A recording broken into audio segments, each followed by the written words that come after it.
All right, so I'm reviewing Poor Things. It's a 2023 movie directed by Yorgos Lanthimos and starring Emma Watson. It's based on a novel of the same name by Alistair Gray. I finally watched this movie a few weeks ago when I was sick.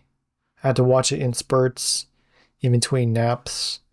Even if I wasn't sick, I don't think I could have watched this movie in one sitting because it's more than 2 hours long. It's closer to 2.5 hours long.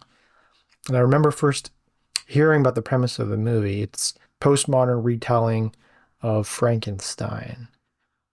Emma Watson plays Bella Baxter, a woman who's been brought back to life, except that she's got the brain of her unborn baby. And so she goes through this accelerated growth process in terms of cognitive ability.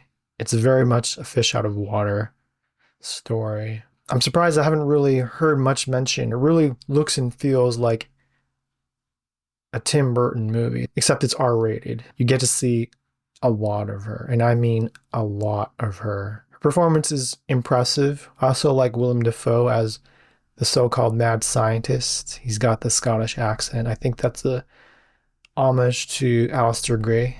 There's also Mark Ruffalo, who has a memorable role as this cad who helps the sexual awakening of Bella.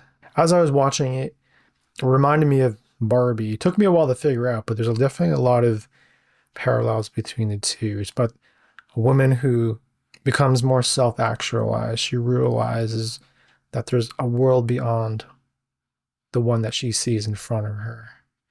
And that fish out of water genre really lets the creators kind of make statements, pithy and self-aware statements about human nature. Either it's the main character making it or another character telling them. So on the surface, it seems kind of deep, like it does kind of examine the nature of the world and humanity. And I like how Willem Dafoe's character, on the surface, he seems like this archetypical mad scientist, but I can appreciate how he's kind of pushing the boundaries of knowledge through experiments that would be, of course, unethical and unacceptable in the real world, but in this world, it kind of makes sense.